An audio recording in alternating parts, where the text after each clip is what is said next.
Welcome back, and thank you for tuning into Cheating Tales Lab. We appreciate every single one of you. We'd love to know, what part of the world are you watching from right now? Let us know in the comments. Now, let's dive into today's story. Chapter 1. The Quiet Life. Marcus Harding's hands moved across the oak surface, his calloused fingers detecting imperfections invisible to the naked eye. The workshop buzzed with the sound of machinery, but to him, it was a symphony he had conducted for 20 years. Sawdust coated his dark blue work shirt, settling into the creases of his muscled forearms. "Dad, look what I made." Lily's voice cut through the mechanical drone. His 15-year-old daughter held up a small wooden box, her green eyes bright with pride. Marcus set down his tools and wiped his hands on his work pants. "Let me see that craftsmanship." He examined the box, noting the clean joints and smooth finish. "You're getting better at this. Those corner joints are perfect. I learned from the best." Lily hopped onto the workbench, her legs swinging freely. "Mom called. She's not coming home for dinner again. Some charity thing with Isabel." Marcus's jaw tightened imperceptibly. "Then it's just you and me tonight, kiddo. How about we fire up the grill?" The mention of Serafina's absence didn't surprise him anymore. His wife's social calendar had grown increasingly busy over the past year, filled with events that seemed to multiply like rabbits. She'd come from money, old money that looked down their noses at craftsmen like him. He remembered the day she'd walked into his shop, all designer clothes and perfectly manicured nails, ordering a custom dining set. "You're sure about the materials?" he'd asked back then, noting her expensive taste. "I know quality when I see it," she'd replied, running her fingers along a finished table. "And your work? It's exceptional." They'd fallen hard and fast. She'd seen past his rough edges, or so he'd thought. He'd given her everything he had. His heart, his trust, his loyalty. Values beaten into him through years in the foster system, where betrayal meant survival and trust was a luxury few could afford. The sound of Lily's phone buzzing pulled him from his memories. Her expression changed as she read the message, color draining from her face. "What is it?" Marcus asked, setting down the small box. Lily's fingers trembled slightly. "It's nothing, Lily."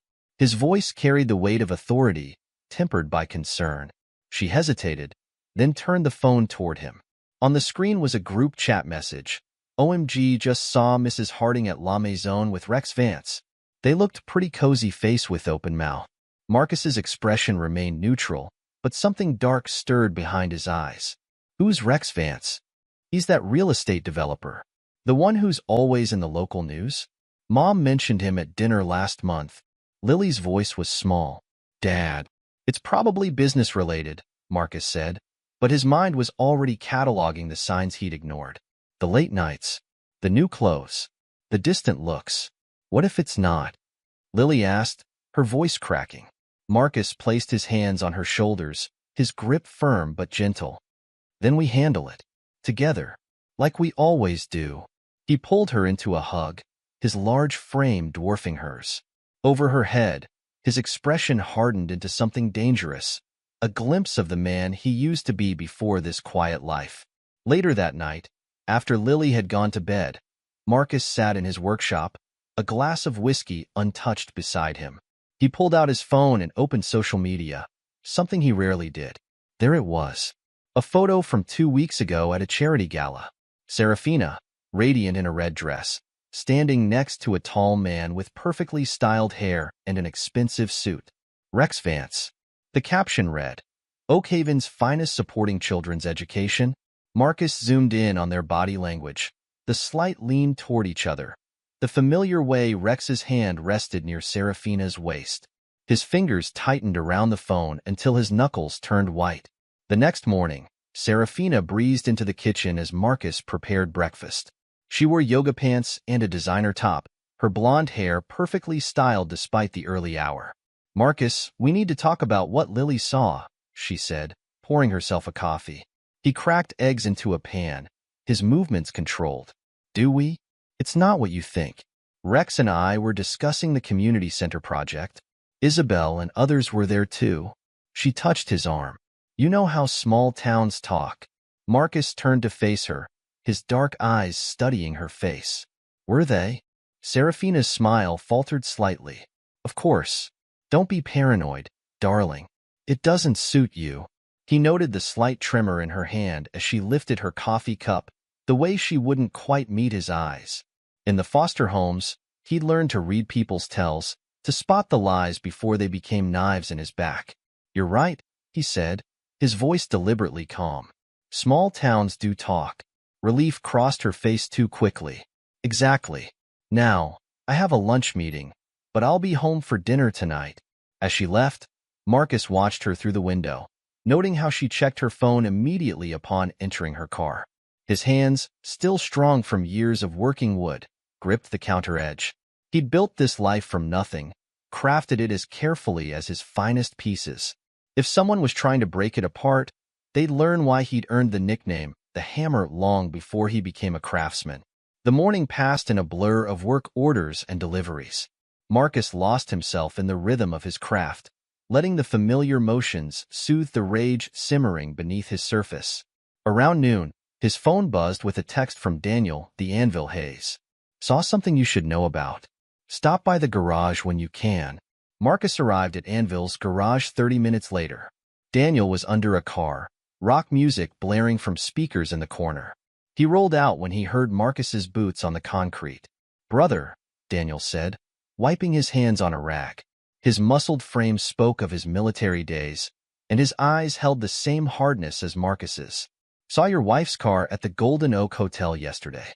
Wasn't going to say anything, but after what you mentioned about the restaurant, Marcus's expression didn't change, but his voice dropped to a dangerous whisper. What time? Around 2. She wasn't alone. Daniel met his friend's gaze steadily. You need backup? Not yet. Marcus clasped his friend's shoulder. But keep your phone on. The rest of the afternoon passed with Marcus processing this new information. He thought about the man he'd been before, the one who solved problems with his fists rather than his words. The one who'd learned in the foster system that sometimes violence was the only language people understood. He'd buried that man when he met Serafina, transformed himself into someone worthy of her love. Now, as doubt gnawed at his carefully constructed life, he felt that old familiar darkness rising. If his suspicions proved true, someone would learn why they called him the Hammer, and it wouldn't be because of his carpentry skills. Chapter 2. The Call.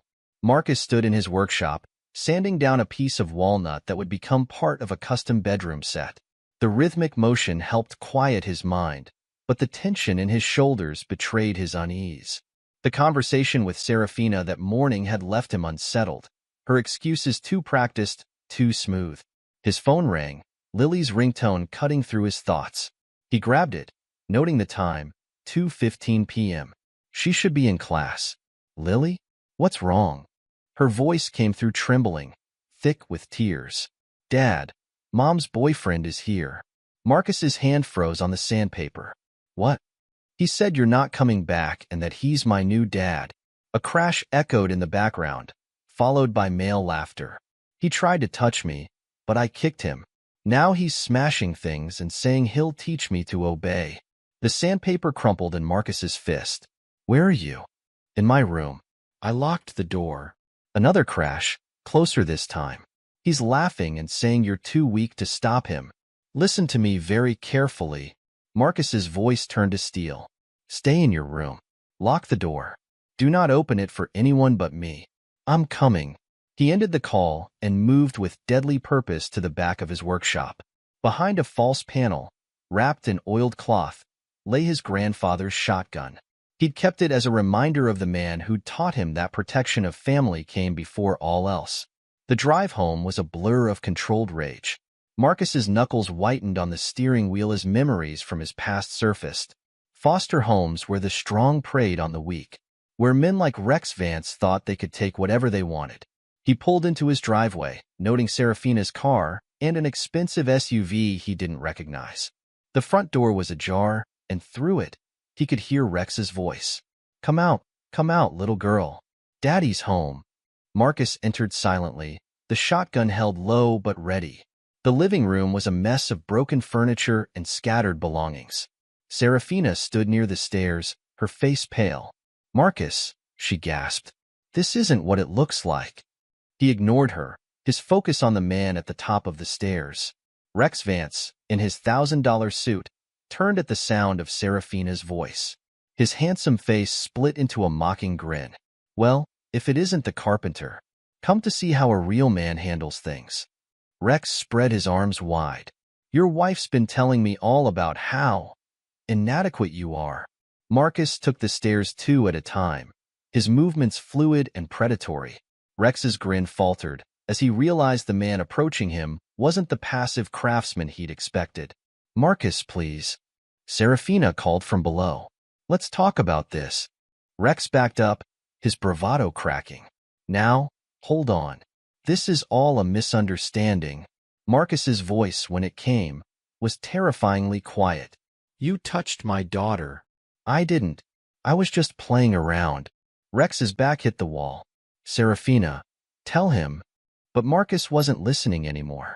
The rage he'd contained for so many years broke free. The shotguns but connected with Rex's jaw in a brutal arc, dropping him to the floor. Blood sprayed across the wall as Rex's head snapped back. Daddy? Lily's voice came through her bedroom door. Stay inside, sweetheart, Marcus called, his tone gentle despite the violence he'd just enacted. Then, to Rex's groaning form, get up. Rex tried to crawl away, but Marcus grabbed him by the collar and dragged him toward the stairs. Each step down brought another pain grunt from the real estate developer. Marcus, stop. Serafina rushed forward. You're going to kill him. Marcus paused at the bottom of the stairs, Rex's collar still in his iron grip. He turned to his wife, and she stepped back at the cold fury in his eyes. You brought this into our home, he said, his voice eerily calm. You brought this man near our daughter. I didn't know he would. She started. You never know, do you, Serafina? He dragged Rex toward the door. You never think about consequences, about loyalty, about trust. Rex tried to struggle, but Marcus slammed him face first into the wall. Please, Rex whimpered, blood dripping from his split lip. I'll leave. You'll never see me again. You're right about that. Marcus hauled him outside and threw him onto the driveway. Rex scrambled toward his SUV, but Marcus's next words froze him in place. If you ever come near my family again, what happened today will feel like a massage. Serafina stood in the doorway, tears streaming down her face. Marcus, I can explain everything. He turned to her, and for the first time, she saw the man beneath the quiet craftsman's exterior. The man who'd survived foster homes and street fights. The man they'd called the Hammer. Pack your things, he said. You have an hour. After that, if you're still here, I'll throw you out myself. You can't do this, she protested. This is my house too. This house? Marcus's laugh held no humor. I built this house with my own hands. I built this life while you were busy destroying it. He stepped closer, his voice dropping to a whisper. And now I'm going to take everything from you. Slowly, piece by piece, until you understand what it feels like to lose everything you love. He turned away from her and climbed the stairs to Lily's room. His knuckles were white on the shotgun, but when he knocked on her door, his voice was gentle. Lily? It's Dad. You can open up now. The door cracked open, and Lily peeked out. Seeing her father, she threw herself into his arms, sobbing. Marcus held her close, stroking her hair. It's okay, baby. I'm here. No one's going to hurt you. I was so scared, she whispered into his chest. I know, but you were brave. So brave. He pulled back to look at her. Pack a bag, okay? We're going to stay with Uncle Daniel for a few days. As Lily packed, Marcus could hear Serafina moving around downstairs, her heels clicking on the floor. He pulled out his phone and dialed Daniel. Anvil? I need a favor. Can you come to my place? Bring your truck. And Daniel? Things are about to get complicated. Chapter 3. The Declaration. The evening sun cast orange light across Daniel's garage as Marcus sat on a worn leather couch, watching Lily sleep. She'd finally drifted off after hours of tears and questions he couldn't fully answer. Daniel entered quietly, 2 beers in hand. She's tough, like her old man, Daniel said, offering a bottle. Marcus took it but didn't drink. I should have seen it coming. Brother, some snakes hide real well until they're ready to strike. Daniel settled into a chair across from him. Question is, what are you going to do about it? Before Marcus could answer, his phone buzzed. Serafina's name flashed on the screen. He declined the call, only to have it buzz again immediately. And again. You should hear what she has to say, Daniel suggested. Might be useful. Marcus answered on the fourth ring, putting it on speaker. Serafina's voice filled the garage, desperate and pleading. Marcus, please come home. We can talk about this. Rex is in the hospital. You could be arrested. Are you threatening me? Marcus's voice remained eerily calm. No, I'm trying to protect you. Rex's father is powerful. He's asking questions. If you just apologize. Marcus cut her off. Apologize? For protecting my daughter from a man you brought into our home. It wasn't like that. Rex was just what? Marcus's voice dropped dangerously low. Just trying to teach my daughter to obey? Those were his words, weren't they? Silence filled the line. Listen carefully, Serafina, because I'm only going to say this once. Our marriage is over. You are not welcome in my house. You are not welcome near my daughter. And if you or Rex try to threaten me again. He paused, letting the implications sink in. Well, you saw what happens when someone threatens my family. Marcus, please, she whispered. I love you. He laughed, a sound devoid of warmth. No, you love what I could give you. Status, stability, a cover for your affairs. But you never loved me. His voice hardened. And that was your biggest mistake. What do you mean? You'll see. Everything you built on lies. Your social status, your reputation, your comfortable life. I'm going to take it all away. Slowly, carefully, until you understand what it feels like to lose everything. You wouldn't dare, she hissed, her pleading tone replaced by anger. I'll ruin you. You can try. Marcus's voice carried the weight of his promise. But remember, I learned a long time ago how to survive, how to fight. You've just been playing at life, Serafina. Now you'll learn what it means to lose. He ended the call and turned to Daniel. I need your help fixing up the house. Rex did some damage. You know I've got your back, Daniel said, rising from his chair. But what's your plan? Marcus stood, his frame silhouetted against the garage lights. First, we document everything. The damage to the house, Rex's threats, all of it. Then we get a restraining order, not just against Rex, but against Serafina too. I won't have her near Lily after this. She won't take that lying down. No, Marcus agreed, his eyes hardening. She won't. That's what I'm counting on. They drove back to the house, finding it empty but still bearing the scars of the afternoon's violence. Broken furniture littered the floor, and there were dents in the walls where Rex had lost control. Marcus moved through the rooms, taking photos with his phone, his jaw tightening at each new sign of destruction. In Lily's room, he found her books scattered across the floor, her desk overturned. The sight of her violated space made his hands shake with renewed fury. Daniel appeared in the doorway, reading his friend's expression. We'll fix it all, Daniel assured him. Make it better than before. Marcus nodded, but his mind was already racing ahead. She'll try to spin this. Paint me as the violent one, the unstable ex-foster kid who snapped. Let her try, Daniel said, starting to write the furniture. People in this town know you. They've seen how you are with Lily, how you've built your business. They won't buy it. As if on cue, Marcus's phone buzzed with a text from an unknown number. It was a link to a social media post, Serafina's account. She'd already started her campaign, posting about escaping an abusive situation and how appearances can be deceiving. Marcus showed the phone to Daniel. See? It begins. What are you going to do? Marcus pocketed his phone, his expression cold but determined. Nothing. Not yet. Let her make her moves. Let her think she's winning. The bigger the lie, the harder the fall. They worked into the night, restoring order to the house. As they cleared away the last of the broken furniture, Marcus paused, holding a framed photo he'd found under some debris. It showed him, Serafina, and Lily at a family picnic 2 years ago. They looked happy, normal. It had all been a lie. He placed the photo face down on a shelf. Daniel, I need one more favor. Name it. Take Lily to school tomorrow. I need to make some arrangements, and I don't want her alone. Daniel nodded, understanding the unspoken concern. You think Rex might try something? No, Marcus said, his voice carrying a dangerous edge. He's a coward. But Serafina, she's desperate now. And desperate people do stupid things. Later that night, after Daniel had left and the house was quiet, Marcus sat in his workshop. The familiar smells of wood and varnish surrounded him, but they brought no peace tonight.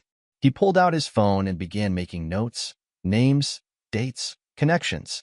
Everything he knew about Rex Vance, about Serafina's social circle, about their patterns and habits. In the foster system, he'd learned that knowledge was power. That to survive, you had to know your enemies better than they knew themselves. He'd buried those instincts when he married Serafina, tried to be the man she claimed to want. But now, as he cataloged her betrayals, he felt the old skills returning. The sound of a car passing slowly by the house made him look up. Through the workshop window, he caught a glimpse of Serafina's red BMW. She was watching, probably hoping to see signs of regret, of weakness. Instead, Marcus stood in full view of the window and stared directly at her car. Even from this distance, he knew she could feel the weight of his gaze. The car accelerated away, and Marcus allowed himself a grim smile. She'd come looking for cracks in his armor, for signs that she could manipulate him back into line. Instead, she'd found the man he used to be, the one they called the Hammer, staring back at her. Tomorrow, he would begin dismantling her carefully constructed world. But tonight, he had preparations to make. He opened his laptop and began composing an email to his lawyer. The subject line read, Emergency Restraining Order Request, Domestic Violence. The quiet of the night settled around him as he worked, broken only by the sound of his typing and the occasional creak of the old house settling. In Lily's room upstairs, a light still burned. She'd asked to sleep at home tonight, wanting to reclaim her space. Her courage made his heart swell with pride even as it fueled his resolve. They had tried to break into his world, to shatter what he'd built. Now they would learn why that had been a terrible mistake. Marcus the Hammer Harding hadn't earned his nickname through weakness, and by the time he was done, both Serafina and Rex would understand exactly what they'd awakened. As the first hints of dawn began to color the sky, Marcus finally closed his laptop. Phase 1 was complete. The legal groundwork laid, the trap set. Now all he had to do was wait for them to make their next move. And they would, people like Serafina and Rex always did. Their pride wouldn't let them do anything else. He climbed the stairs quietly, checking on Lily before heading to his own room. She was finally asleep, her face peaceful despite the day's trauma. Marcus stood in her doorway for a long moment, his expression softening as he watched her chest rise and fall. I promise you, he whispered, they'll never hurt you again. It was a promise he intended to keep, no matter the cost. The quiet life he'd built might be shattered, but from its ruins, he would forge something stronger, something unbreakable. And anyone who tried to harm his family again would learn why he'd once been feared on the streets that raised him. Chapter 4. The Spider's Web. Marcus sat in Daniel's garage office, surrounded by stacks of papers and multiple computer screens. His fingers drummed against the metal desk as he reviewed financial records, property dealings, and social media posts. These development contracts, Daniel said, pointing to a document. Rex's company won them without proper bidding. My contact in City Hall says there's more dirt if we dig deeper. Marcus leaned forward, studying the numbers. Who's your contact? Remember Jimmy from the Corps? He works in records now. Says Rex's paperwork is too clean. Like someone sanitized it. Get me everything he has. Marcus pulled out his phone, checking messages. 3 missed calls from Serafina. A text from his lawyer about the restraining order. How's security at Lily's school? My guys are watching. No sign of Rex or Serafina. Daniel crossed his arms. But there's chatter. Serafina's friend Isabel is spreading stories. Marcus's jaw tightened. What kind of stories? The usual playbook. You're unstable, violent. She's painting Serafina as this trapped woman who finally escaped her abusive husband. Daniel snorted. Nobody's buying it, but she's persistent. Let them talk. Marcus pulled up another document. While they're busy spinning tales, we'll build our case. Rex's father wants answers? He'll get them. A knock at the garage door interrupted them. One of Daniel's mechanics stood there, looking uncomfortable. Boss, Mrs. Harding's outside. Says she needs to talk to her husband. Marcus and Daniel exchanged glances. Through the office window, they could see Serafina pacing by her car, phone pressed to her ear. Want me to send her away? Daniel asked. No. Marcus stood, his movement deliberate. I want to hear what story she's telling now. He walked out to meet her, noting how she dressed for effect. Expensive clothes, perfect makeup, the picture of a distressed wife. She ended her call as he approached.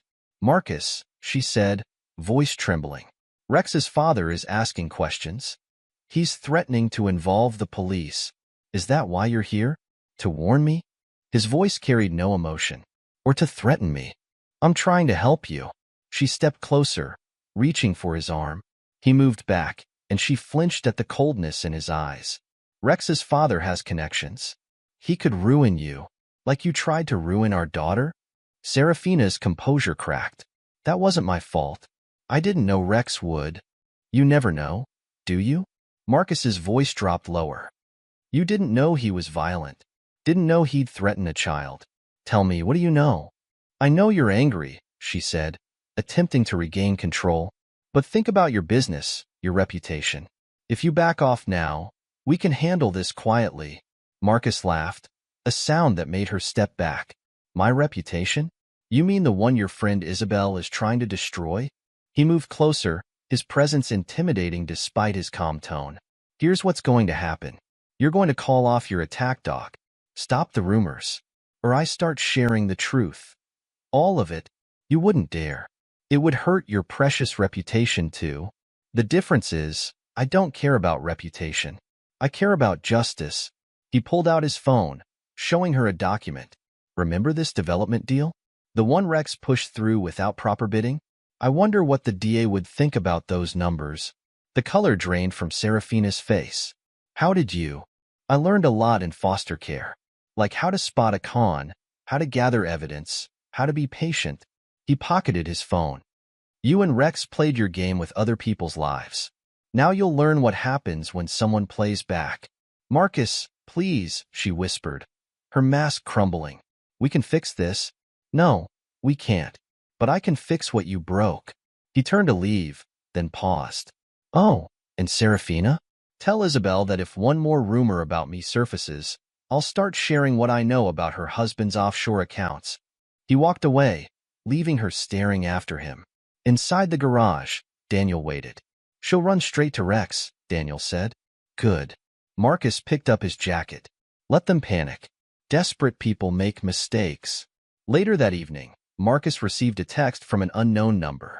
It contained a video, security footage from La Maison restaurant, showing Serafina and Rex in an intimate moment months ago.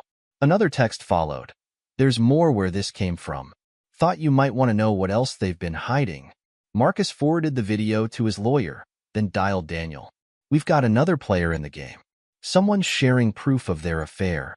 Friend or foe? Daniel asked. Doesn't matter. We'll use it all.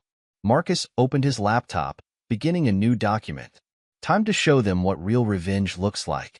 Across town, Serafina sat in her hotel room, frantically dialing Rex's number. When he finally answered, his voice was slurred with pain medication.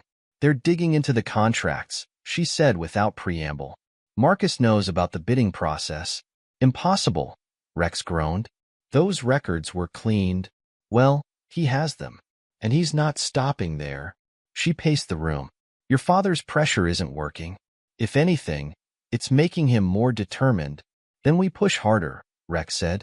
Get Isabel to amp up the stories. Paint him as a monster. You don't understand. He knows about Isabel's husband's accounts. He's 3 steps ahead of us. There was silence on the line. Then Rex spoke, his voice heavy. My father can't know about those contracts. If this gets out, what are we going to do? Whatever we have to. I'm not letting some furniture maker destroy everything I've built. But as Serafina ended the call, she felt the first real stirrings of fear. She'd seen something in Marcus's eyes today. Not anger, not hurt, but a cold, calculated purpose. She remembered how he'd been when they first met, the hints of his past that he'd shared. She'd thought she'd tamed that part of him. Now she realized she'd never tamed anything. He'd simply chosen to be different, to be better. And she destroyed that choice. Her phone buzzed with a text from Isabel. "We need to talk. Things are getting complicated." Serafina stared at the message, understanding that her carefully constructed world was beginning to unravel. She thought Marcus would break, would rage and storm, giving her the ammunition she needed to destroy him. Instead, he was dismantling her life piece by piece, with the same patience he used to craft his furniture. She'd wanted more than his simple life could offer. Now she was learning that simple didn't mean weak, and that she'd underestimated the man she'd married in ways she was only beginning to understand. Chapter 5. The Anvil's Blow. The news broke on a Tuesday morning. Local developer faces investigation over fraudulent contracts, screamed the headlines. Marcus read the article with satisfaction, noting how the journalist had used the evidence perfectly, weaving a tale of corruption and deceit that would be impossible to deny. His phone rang. "Daniel, it's hitting all the major outlets. Rex's father just called an emergency board meeting. How's our friend at the paper? Says he's got more stories ready to go. The tip line is blowing up.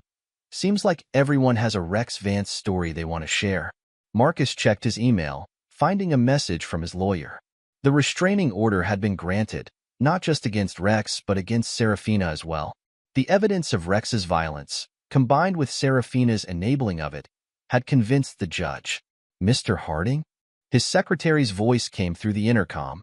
"There's a Ms. Moreau here to see you." Marcus raised an eyebrow. Isabel Moreau, Serafina's spider, coming to his territory? "Send her in."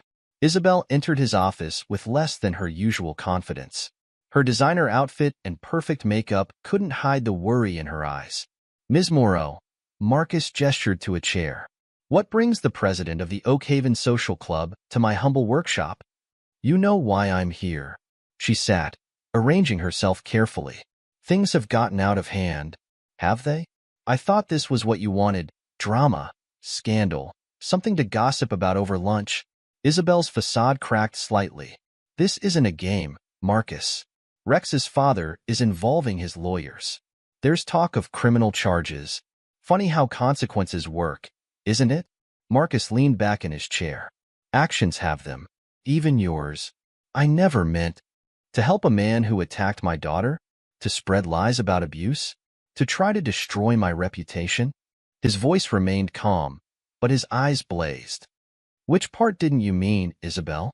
She swallowed hard. Serafina said it was just an affair, that she needed support leaving an unhappy marriage. "I didn't know about Rex's violence, about what happened with Lily, but you knew enough to start spreading rumors, to paint me as the villain." Marcus stood, moving to the window. "Tell me, does your husband know about the money you've been moving through those offshore accounts?" Isabel went pale. "How did you?" "I have friends too, Isabel. Friends who know how to find things people want to hide." He turned back to her. "So here's what's going to happen. You're going to publicly retract your statements. Admit you were mistaken. And then you're going to tell me everything you know about Serafina's plans. She'll never forgive me. That's not my problem." Marcus sat again, his presence filling the room. "Your choice is simple. Help me, or I start sharing what I know about your financial dealings." Isabel's hands trembled as she reached for her purse. She's desperate. She's been meeting with Rex's father, trying to convince him to use his influence to stop the investigation. But it's not working. Rex, he's becoming unstable. He talks about making you pay, about teaching you a lesson. Marcus's expression didn't change. "And what do you think about his chances?" "I think..." Isabel met his eyes for the first time. "I think Serafina never understood what she had, what she threw away. She thought you were simple, controllable. She was wrong." "Yes, she was." Marcus stood, signaling the end of the meeting. "I expect your retraction by tonight. And Isabel, choose your friends more carefully in the future." After she left, Marcus called Daniel. "The spider's changing sides. Get ready for Phase 2. That afternoon, local news websites began carrying Isabel's statement. She expressed deep regret for her misunderstanding of the situation, praised Marcus's character, and hinted at darker truths about Rex and Serafina. Social media exploded with commentary, and Marcus watched as his wife's carefully constructed narrative began to crumble. Serafina's fury manifested in a barrage of texts. "How dare you threaten Isabel? You're destroying everything." Marcus read them without responding, focusing instead on the email from his investigator. They'd found more irregularities in Rex's business dealings, enough to ensure the investigation wouldn't end anytime soon. His phone buzzed again. "Daniel, Rex's father just held a press conference. He's throwing his son under the bus, claiming he had no knowledge of the fraudulent contracts. And Rex? Not taking it well. He tried to crash the press conference, had to be physically removed. He was ranting about betrayal, about making people pay." Marcus smiled grimly. "Keep our security tight. He'll try something soon. Already on it. How's Lily holding up?" "Better. The counselor says she's processing everything well." Marcus's voice softened at the mention of his daughter. "She's stronger than anyone knew." The rest of the day passed in a blur of work and strategic moves. Marcus met with his lawyer, reviewed security footage from his home and workshop, and continued gathering evidence. Each piece was another nail in the coffin of Rex and Serafina's reputations. That evening, as he worked late in his shop, he received another call, this time from Rex himself. "You think you're so smart," Rex slurred. "Think you've won? Drinking alone? Rex? That's not very professional. I built this company. My father can't just throw me away." Marcus set down his tools, giving the call his full attention. "You built nothing. You cheated, lied, and stole. Now you're facing the consequences." "Consequences?" Rex laughed bitterly. "I'll show you consequences. You think you're untouchable in your little workshop? Think again. Is that a threat? It's a promise. You took everything from me. Now I'm going to return the favor." Marcus recorded the call, his expression hardening. "You already tried taking everything from me, Rex. You came into my home, threatened my daughter, tried to destroy my reputation. How did that work out for you? This isn't over." "You're right about that." Marcus's voice dropped to a dangerous whisper. "It's not over until I say it's over. And Rex, I'm just getting started." He ended the call and immediately dialed Daniel. "Rex is making threats. Drunk, unstable. Want me to send some guys to watch him?" "No. Let him come. He won't be able to resist trying something dramatic." Marcus began closing up his shop. "Just make sure Lily's security is doubled." "Already done." "You really think he'll try something?" "Men like Rex can't handle losing. He'll try to prove he's still powerful, still in control." Marcus locked the workshop door. "And when he does, we'll be ready." He drove home through the quiet streets of Oakhaven, his mind already plotting the next moves in this chess game of revenge. Rex's threat wasn't a surprise. It was an opportunity. Another chance to show them all what happened when you underestimated Marcus, the hammer parting. Chapter 6. The Web Titans. The attack came 3 days later.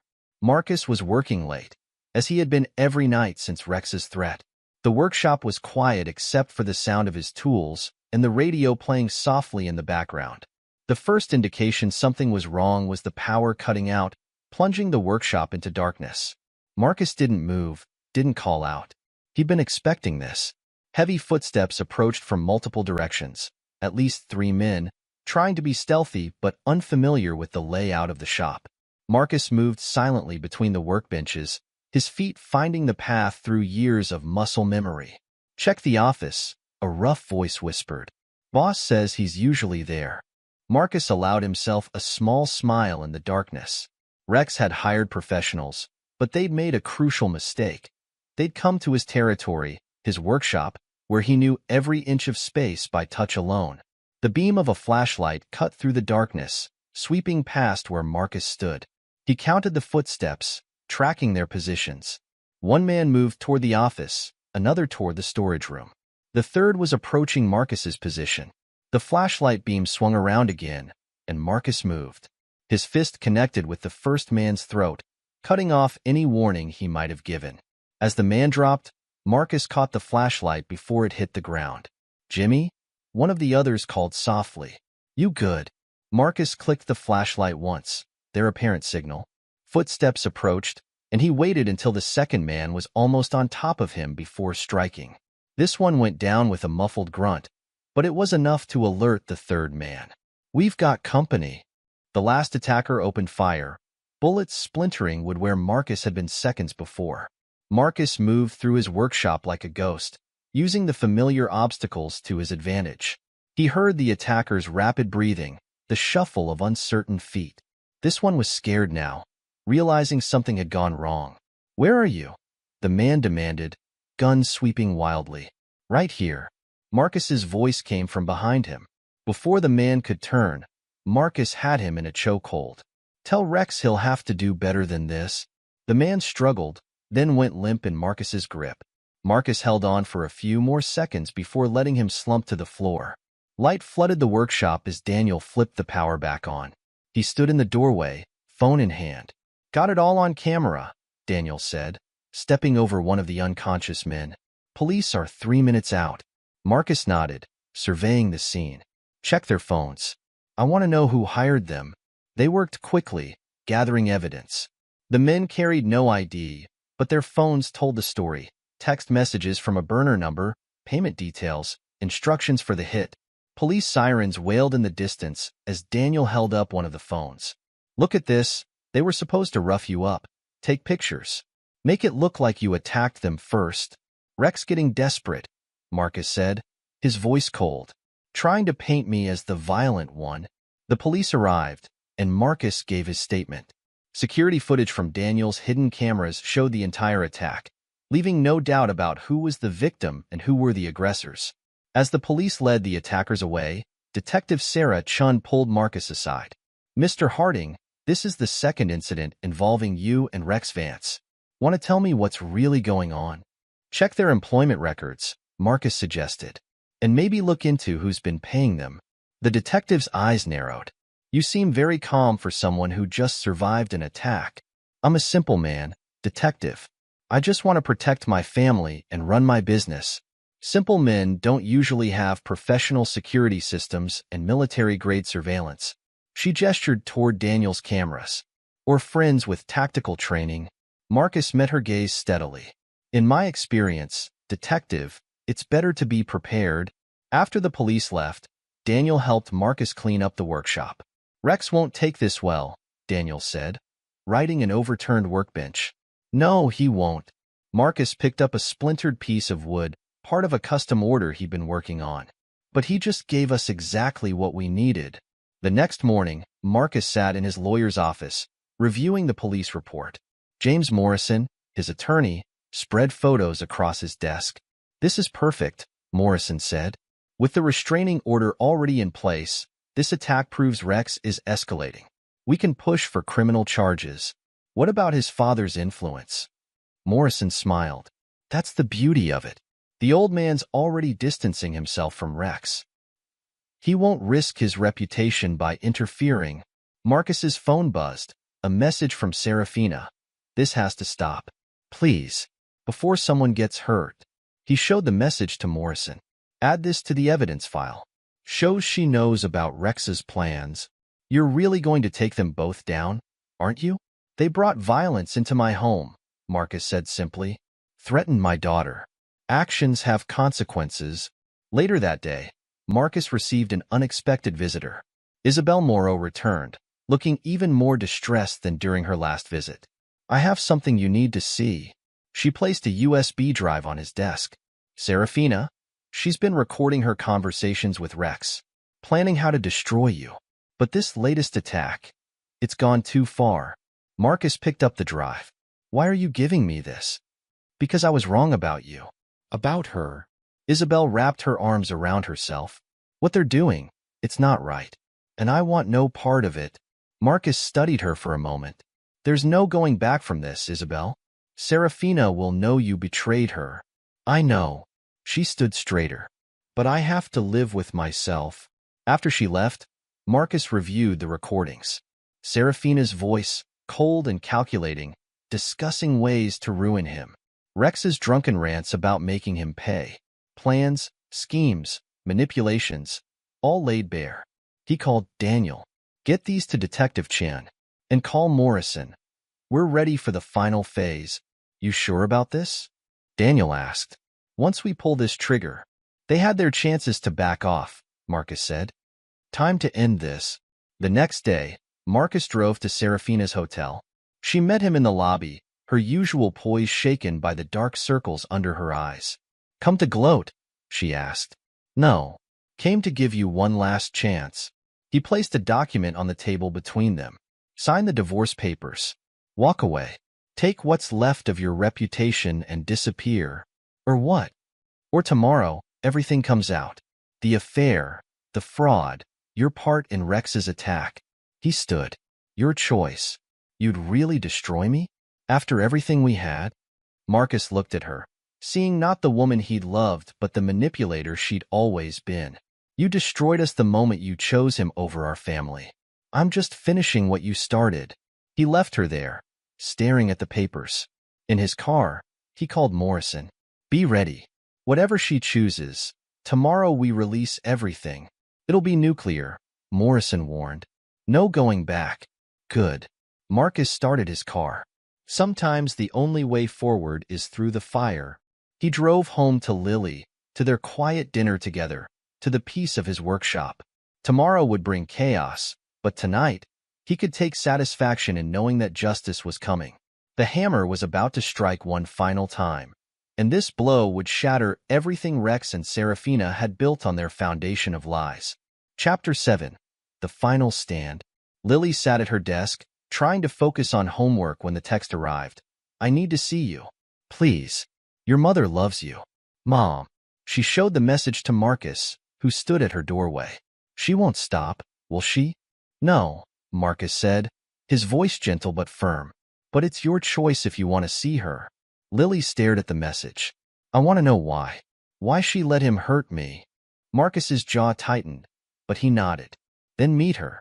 But not alone. The meeting was set for a local cafe. Marcus watched from his truck across the street as Lily walked in. Daniel sat in another vehicle, ready to intervene if needed. Serafina was already waiting, her designer clothes and perfect makeup a stark contrast to her haunted expression. She stood when Lily approached, arms outstretched for a hug that Lily didn't return. Baby, I've missed you so much, Serafina said, sinking back into her chair. Don't call me that. Lily's voice was steel, learned from her father. What do you want? I want you to understand. Your father. He's not who you think he is. The things he's doing to Rex, to me. You mean exposing the truth? Lily's green eyes, so like her father's, blazed. The fraud? The lies? Or do you mean stopping Rex from attacking him? That's not. You don't understand. Rex was just upset. Your father provoked him. Provoked him? Lily's laugh was cold. Like I provoked him when he tried to touch me? When he threatened to teach me to obey? Serafina flinched. He didn't mean. Yes, he did. And you let him. Lily leaned forward. You brought that monster into our home. You watched him threaten me. And now you're trying to defend him? Lily, please. Your father is turning you against me. He's poisoning you with lies. Dad never had to say anything. I saw it all myself. Lily stood, her hands flat on the table. I saw how Rex treated me. I saw how you chose him over us. I saw how you tried to destroy Dad's reputation when he protected me. That's not fair. I'm your mother. No. Lily's voice dropped to a whisper. A mother protects her child. A mother doesn't let anyone hurt her daughter. You're just the woman who gave birth to me. She turned to leave, but Serafina grabbed her arm. You can't talk to me like that. I raised you. Dad raised me. Lily pulled free. He taught me about strength, about loyalty, about standing up to people who try to hurt you. What did you teach me, Mom? How to lie. How to betray people who love you. Your father is destroying everything. Our family, our life. You destroyed it first. Lily's voice cracked slightly. When you chose Rex over us. When you let him threaten me.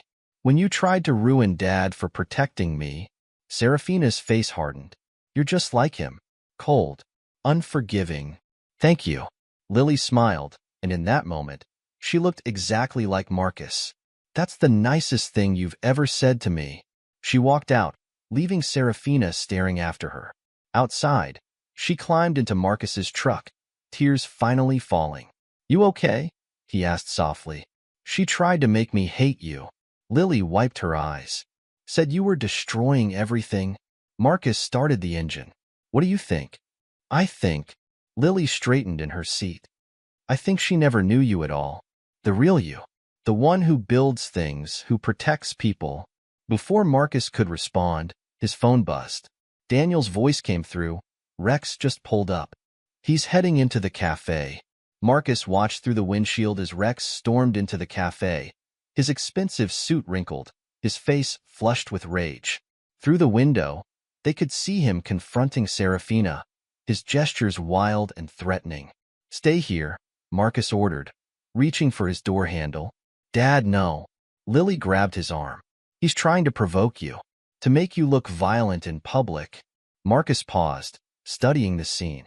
Rex was creating a spectacle, other customers pulling out phones to record. You're right, he said, settling back. Let him show everyone who he really is. They watched as Serafina tried to calm Rex, as cafe staff called security, as Rex's mask of sophistication crumbled completely. When police arrived, Rex was still ranting, pointing at Marcus's truck and making threats that everyone could hear. That's the last time he'll threaten us in public, Marcus said as Rex was led away in handcuffs. Or private. What happens now? Marcus pulled out his phone, dialing his lawyer. Now we end this. All of it. Later that night, Marcus worked in his shop, preparing for what he knew would come. Rex, out on bail, wouldn't let this humiliation stand. He'd try one last desperate move. The security system's silent alarm pulsed on Marcus's phone. Right on time. He moved into position, watching through the security feeds as Rex crept around the building. This time he was alone, no hired thugs, no backup plan. Just a desperate man with nothing left to lose. The back door opened silently. Rex must have gotten a copy of the key from Serafina. Marcus waited in the shadows, letting Rex move deeper into the workshop. I know you're here, Rex called out, his voice slurred. Come face me like a man. Like you faced my daughter? Marcus's voice echoed through the space. Or like you faced me with hired thugs? Rex spun around, a gun shaking in his hand. You ruined everything. No, Rex. You did that yourself. Marcus stepped into view, empty hands raised. Look at you now. The great Rex Vance, breaking and entering, waving a gun around. What would your father think? Shut up. Rex's face contorted. My father abandoned me because of you. My business is gone because of you. Your father abandoned you because you're a fraud. Your business is gone because you're a criminal. Marcus took a step forward.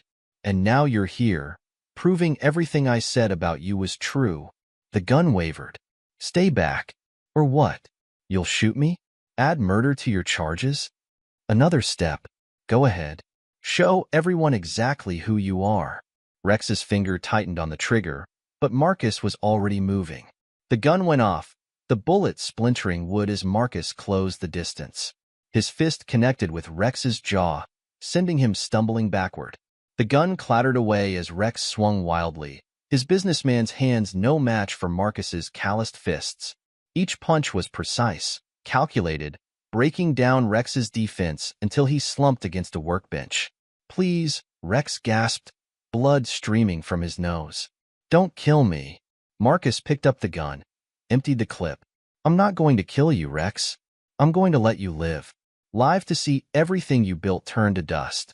Live to watch from a prison cell as your name becomes synonymous with fraud and corruption. Police sirens wailed in the distance. The silent alarm had done its job. The security cameras caught everything, Marcus said, zip-tying Rex's hands. The break-in, the gun, your confession. It's over. As police led Rex away for the second time that day, Detective Chen approached Marcus. You knew he'd come. Men like Rex are predictable. They can't stand losing control. She nodded toward the workshop. You could have killed him. Would have been justified, him having a gun. Death would be too easy. Marcus watched Rex being placed in a police car. I want him to live with what he's lost, just like he wanted for me. Chapter 8. The Reckoning. The headlines dominated local news for days. Real estate mogul arrested in armed attack. Vance empire crumbles. Full investigation launch. Society wife's affair leads to criminal conspiracy. Serafina sat in her hotel room, watching her world implode on multiple screens. Her phone buzzed constantly. Reporters, former friends, lawyers all demanding answers. Isabel had publicly denounced her, sharing details of Serafina's manipulation and lies. A knock at her door made her jump. The hotel manager stood there, looking apologetic but firm. "I'm sorry, Mrs. Harding, but your credit cards have been declined. We'll need another form of payment." She tried card after card, all declined. Her accounts frozen pending investigation into her role in Rex's crimes. The manager's sympathy turned to embarrassment as she was escorted out, her designer luggage piled into a taxi with nowhere to go. Across town, Marcus sat in a press conference, his lawyer beside him. Reporters fired questions about Rex's attack, about the evidence of corruption, about Serafina's involvement. "Mr. Harding, how long have you known about Mr. Vance's illegal activities?" "I knew Rex Vance was corrupt the moment he threatened my daughter," Marcus replied, his voice carrying through the room. "The illegal contracts, the fraud, the violence. It's all part of who he is, who they both are." "Are you referring to your wife?" "Ex-wife," Marcus corrected. Serafina chose to align herself with a criminal. She chose to support him when he threatened a child. Everything that's happening now is the result of those choices. The questions continued, but Marcus remained composed, letting the evidence speak for itself. The recordings Isabel provided, the documentation of fraud, the security footage of Rex's attacks, it created an undeniable picture of corruption and betrayal. After the conference, Daniel waited in the parking lot. "Serafina's been evicted from her hotel. She's trying to contact her family." "They won't help," Marcus said, loosening his tie. "Not after what came out about their foundation's connection to Rex's fraud. You really did think of everything? They brought this fight to my family." Marcus got into his truck. "I just finished it." Later that week, Marcus received an unexpected visit at his workshop. Rex's father, Richard Vance Sr., stood in the doorway looking older than his years. "Come to threaten me?" Marcus asked, not pausing his work. "No." Richard moved into the shop, examining a half-finished table. "Came to understand the man who brought down my empire." "Your son did that." "I just exposed the truth." "The truth?" Richard laughed bitterly. "The truth is, I knew. About the fraud, the kickbacks, all of it. I chose to ignore it because he was my son. And now? Now I have to salvage what's left of my company's reputation. Distance myself from my own blood." Richard turned to Marcus. "You're a father. You understand what that costs." "I understand protecting your child," Marcus said, setting down his tools. "But Rex isn't a child. He's a predator who tried to hurt my daughter. The cost of that was always going to be everything." Richard nodded slowly. "You're a harder man than I am, Mr. Harding. I let love blind me to my son's crimes. You let love fuel your justice." "Justice?" Marcus picked up his tools again. "This isn't justice, Mr. Vance. This is consequences."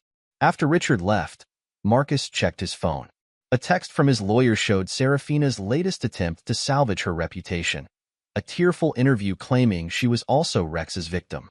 The comments below were ruthless, people sharing stories of her manipulation, her cruelty, her lies. Daniel called next. "Rex's preliminary hearing is set. They're denying bail this time. Too many witness statements about his instability. And Serafina? Being investigated for her role in the fraud. Seems she knew more about those illegal contracts than she claimed." Marcus ended the call, satisfaction settling over him. In the end, their own actions had sealed their fates. He just made sure those actions came to light.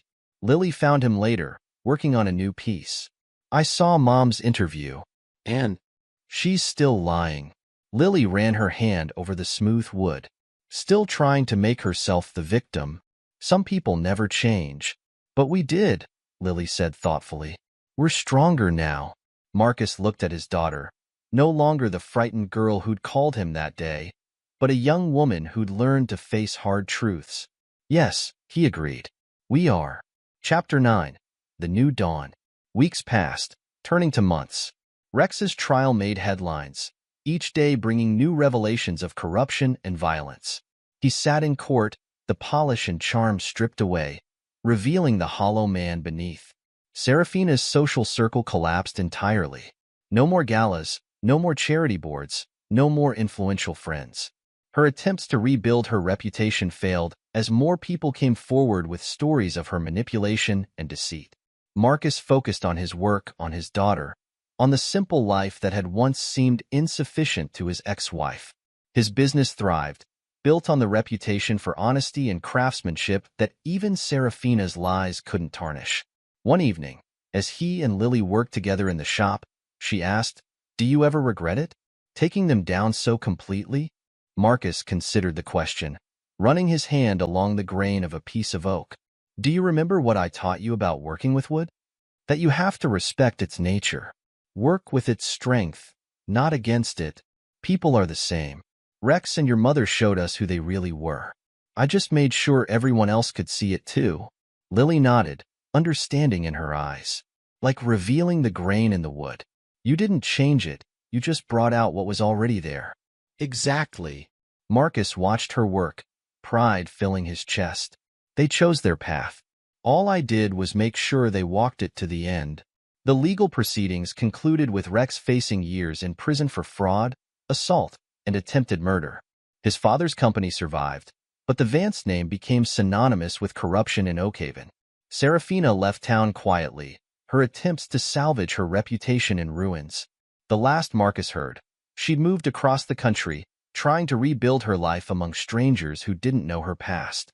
As for Marcus and Lily, they found peace in their workshop, in their home, in the honest labor of creating beautiful things. The betrayal had changed them, but not in the way their enemies had intended. Instead of breaking them, it had revealed their strength, their resilience, their unshakable bond.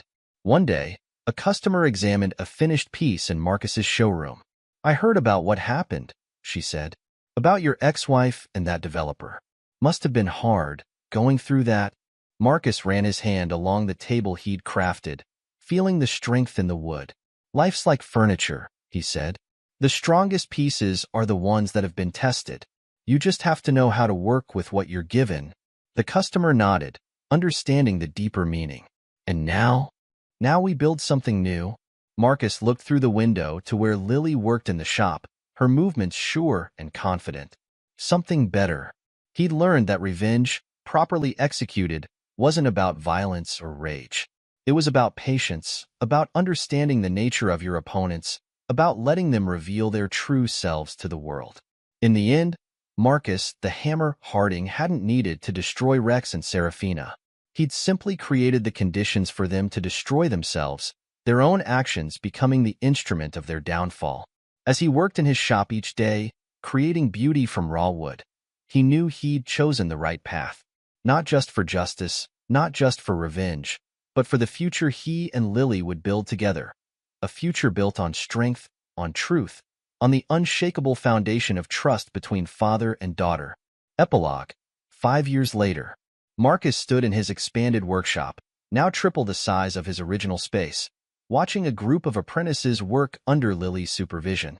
His 20-year-old daughter moved between workstations with confidence, her trained eye catching details that others might miss.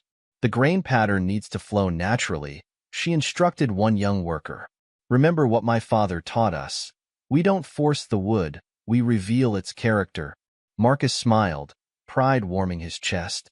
After graduating high school, Lily had chosen to join the family business full-time, bringing fresh ideas and modern techniques while respecting the traditional craftsmanship he'd taught her. Under their combined leadership, Harding Custom Furniture had grown from a local establishment to a nationally recognized brand, known for both quality and integrity. Daniel entered through the back door, still wearing his garage coveralls. "The latest shipment of oak just arrived. Quality looks good. How's the expansion going?" Marcus asked, referring to Anvil's garage, which had grown into Oakhaven's premier auto service center. Can't keep up with demand, Daniel grinned, thinking of opening a second location across town. He hesitated, then added, "Heard some news you might want to know." Marcus raised an eyebrow. "Oh, Rex is up for parole next month." The name brought no emotional response from Marcus now. Rex Vance was a footnote in his life, a cautionary tale of pride and corruption. How many years has it been? 5 since the conviction. He's served minimum time for good behavior. Daniel watched his friend carefully. Word is he's a changed man. Found religion in prison, leads support groups, the whole redemption story. Good for him. Marcus meant it. He'd let go of the anger years ago, focusing instead on building something positive from the ashes of betrayal. There's more, Daniel continued. Serafina's back in town. This news did cause Marcus to pause in his work. Why? Her father died last month. She's here for the estate settlement. Been trying to rebuild bridges with her old social circle, but Daniel shrugged. Memories long in small towns.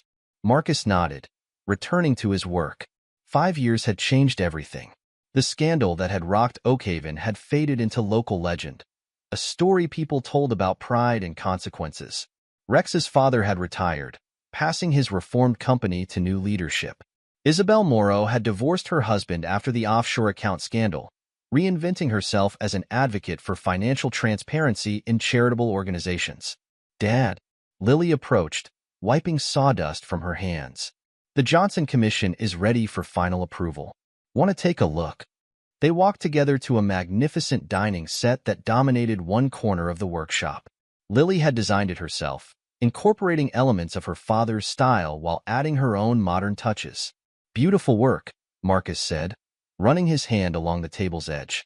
You've surpassed your teacher. Never, Lily smiled. But I learned from the best, both about woodworking and about life.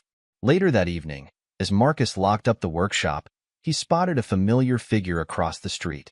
Serafina stood in the fading light, her designer clothes still impeccable but her face showing the weight of years and regret. Their eyes met briefly before she turned away, hurrying toward her rental car. At home, Marcus found an envelope in his mail, a letter from Rex Vance. He considered throwing it away unopened but decided against it. The past had no power over him anymore. Inside was a simple note. Mr. Harding, I don't expect forgiveness, nor do I deserve it. But as I prepare to rejoin society, I wanted you to know that I understand now what I destroyed. Not just my own life, but the trust and safety of a family. My actions were unforgivable, especially toward Lily. I've spent these years trying to become someone different than the man who did those things. Rex Vance. Marcus shared the letter with Lily over dinner. She read it silently, her expression thoughtful. Do you believe him? She asked. I believe people can change, Marcus replied. But that doesn't mean they're owed forgiveness. I saw Mom today, Lily said quietly, at the grocery store. She looked small, different. Are you okay? Yeah, Lily smiled. You know what I felt when I saw her? Nothing. No anger, no pain. She's just someone who used to be in our lives. Marcus understood perfectly. They'd built something too strong to be haunted by old wounds. The next morning, Marcus arrived at the workshop early to find another familiar face waiting. Richard Vance Sr., Rex's father.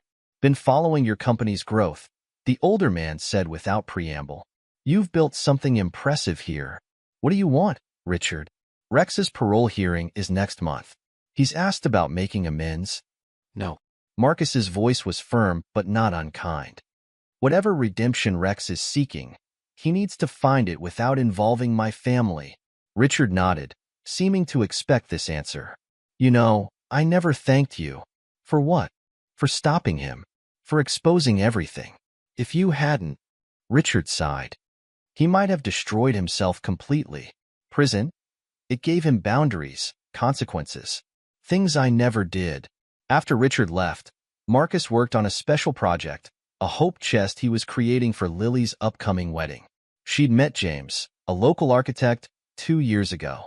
Unlike Serafina, James understood and appreciated the value of craftsmanship, of building something real and lasting. Daniel stopped by around lunch, carrying news as usual.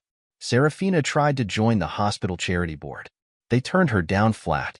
Isabel's on the committee now. Apparently, she gave quite a speech about learning from past mistakes and protecting the organization's integrity. Marcus chuckled. The spider had indeed changed her ways, using her networking skills now to protect rather than destroy. Life's funny, Daniel mused. 5 years ago, we were planning revenge. Now look at us, business owners, community leaders. You've got a daughter getting married. I've got 2 new locations opening. We won. It was never about winning, Marcus replied, carefully fitting a joint together. It was about building something true. That evening, as Marcus and Lily worked late in the shop, a young apprentice asked about the shop's name change. The sign outside now read, Harding and Daughter Custom Furniture. People said I should keep my options open, Lily explained, sharing a smile with her father. Maybe go to college, see the world. But I already knew where I belonged.